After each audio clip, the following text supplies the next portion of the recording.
दवाखान्यातली पण कामं आम्हालाच, शाळेची पण आम्हालाच, शाळेपेक्षा बाहेरची जास्त कामं असतात. त्यामुळं आम्हाला कामाच्या मानानं वेतन नाही आहे आणि मानधन नाही आहे. 800 रुपये पगारापासून संप करत करत आज 10 पर्यंत आलेला आहे. प्रत्येक काम, शासकीय काम हे अंगणवाडीच्या बाईशिवाय अंगणवाडी बाई त्यांच्या घरापर्यंत आतपर्यंत जातील म्हणून अंगणवाडीच्या बाईंच्या शिवाय शासन दुसऱ्याला कुणाला सांगतच नाही.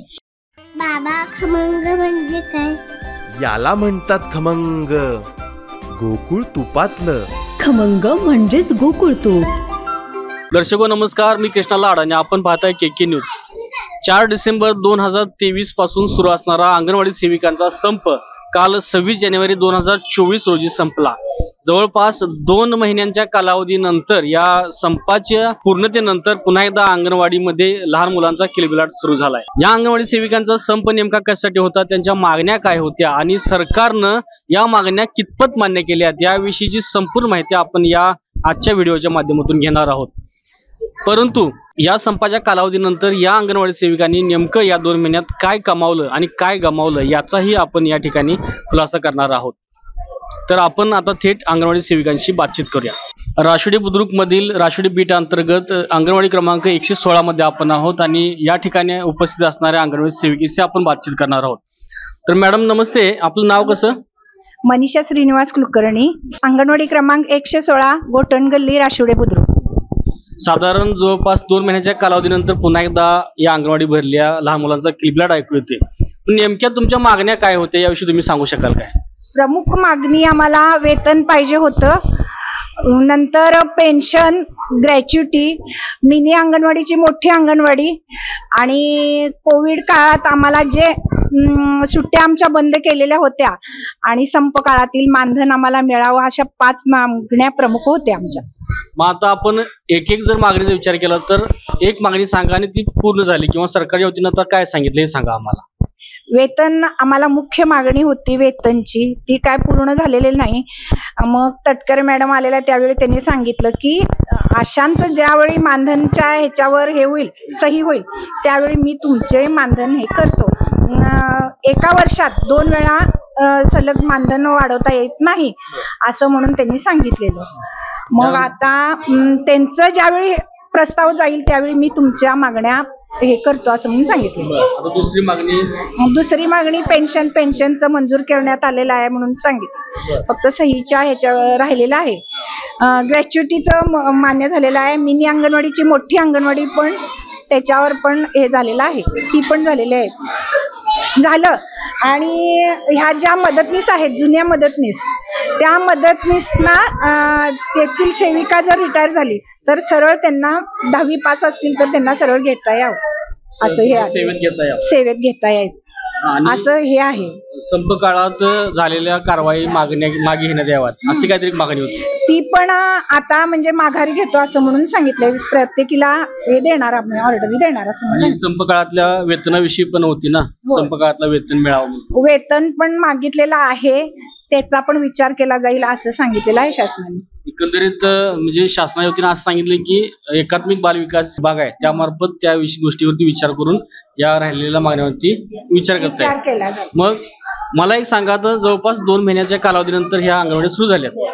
मग आता ह्या मुलांचं जे काही शिक्षणाचं जे मागे पडलेत, म्हणजे जो कालावधी 2 महिन्याचा गेला, आता याविषयी आपल्याकडे काय आयडिया आहेत की बाबा यांना जास्तीत जास्त या आता शिकवण्यात यावं किंवा काय असं? आता आम्ही रोज आता रेग्युलर तास हे पूर्व प्राथमिक शिक्षण घेऊन त्यांचं थोडंफार जरा दुर्लक्ष झालेलंच आहे आणि आई वडिलांना पण तुम्ही घरी तयार करा, मुलांच्याकडे लक्ष द्या असं म्हणून पण सांगितलेलं. खरं आज आता शाळा चालू झाल्यानंतर माझा वर्ग फुल्ल झालेला आहे, भरपूर मुलं शाळेत आलेले आहेत. त्यांना पण, मुलांना पण कधी शाळेत जायचं असं वाटत होतं, उत्सुकता होती आणि ते आज माझा वर्ग फुल्ल झालेला आहे. आता आपण बातचीत करायला या निमित्ताने सांगावंच वाटतं की या 2 महिन्याच्या कालावधीमध्ये साधारण कुठेतरी ऐकायला मिळत होतं की अंगणवाडी सेविकांना भरपूर पगार आहे तरी देखील का मागितला आहे. मग का सांगू शकाल, आपल्याला पगारवाढ हवा होता म्हणजे नेमकी आपली कामं काय आहेत किंवा याविषयी काय सांगू शकाल? 800 रुपये पगारापासून संप करत करत आज 10 पर्यंत आलेला आहे. आणि म्हणजे भरपूर कामं दिलेले आहेत शासनानं. प्रत्येक काम, शासकीय काम हे अंगणवाडीच्या बाईशिवाय, अंगणवाडी बाई त्यांच्या घरापर्यंत आतपर्यंत जातील म्हणून अंगणवाडीच्या बाईंच्या शिवाय शासन दुसऱ्याला कुणाला सांगतच नाही. आज ग्रामपंचायतनं आम्हालाच सांगायचं, दवाखान्यातली पण कामं आम्हालाच, शाळेची पण आम्हालाच, शाळेपेक्षा बाहेरची जास्त कामं असतात. त्यामुळं आम्हाला कामाच्या मानानं वेतन नाही आहे आणि मानधन नाही आहे. त्यामुळं भरघोस मानधन किंवा वेतन तरी पाहिजेच होतं. ही मुख्य मागणी आमची शासनानं ठेवलेलीच आहे माघारी. म्हणजे अजूनही त्या गोष्टीवरती विचार झालेला नाही. नाही नाही नाही करू, विचार करू असं म्हणून सांगितलं. मग आता समजा त्यांनी विचार करू म्हणून तुम्हाला आश्वासन दिले तरी देखील त्यावरती काही नाही विचार झाला, तर मग पुढचं काय असणार आहे? परत पुन्हा एकदा तुमच्या युनियनचं काय ठरलंय? आता थांबवलंय फक्त, मग त्याच्यानंतर पण आणि मग आम्ही संप करायचा की नाही हा विचार करणार. आणखीन काय म्हणजे तुम्हाला आणखीन काय सांगावं असं वाटतं की बाबा अंगणवाडी सेविका ह्या किती महत्वाच्या आहेत? प्रत्येक लहान मुलांच्या ह्याच्यासाठी अतिशय महत्वाच्या आहेत. पूरक पोषण आहार, पूर्व प्राथमिक शिक्षण हे त्यापासून मुलं वंचित राहतात. त्यामुळं शासनानं आमच्याकडं अगदी कटाक्षानं लक्ष द्यावं ही आमची विनंती आहे. तसं बघितलं तर शिक्षणाचा पाया अंगणवाडी, कारण अंगणवाडीमध्ये जे त्याच्यावरतीच ते पुढे घडणार आहेत. त्यामुळे तुम्हाला प्राधान्यानं लक्ष दिलं पाहिजे, तुमची इच्छा आहे. एकंदरीत झालेल्या वादविवादाच्या शेवटी आपण यांना एक आणखी प्रश्न विचारायचा वाटतो की मॅडम, नेमकी तुमची मागणी रास्त का आहे? तुम्हाला काय काम करावं होतं याविषयी एकदा सांगा.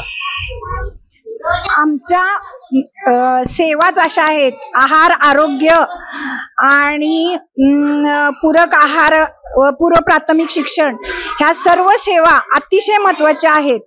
आरोग्य लसीकरण आहे आरोग्याच्या ह्याच्यात.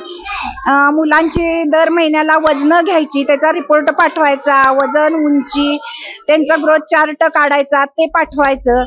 आणि बाकीची सुद्धा इतर माहिती आपण मुलांची देतो. पूर्व प्राथमिक शिक्षण घेतो शाळेत.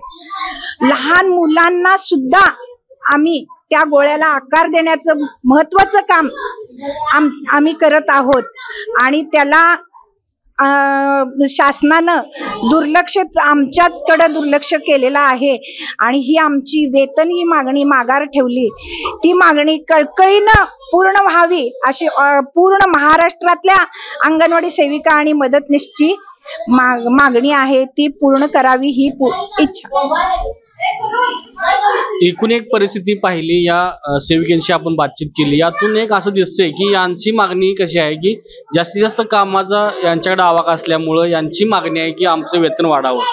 सरकारनं देखील यांनी ज्या प्रमुख 5 मागण्या मागितल्या होत्या त्या थोड्याफार प्रकारानंच मंजूर केल्या आहेत आणि बाकीच्या ह्याच्यावरती एकात्मिक बालविकास विभागाच्या वतीनं आयोगामार्फत विचार करून पुन्हा एकदा निर्णय घेता येईल असं सांगण्यात आलेलं आहे.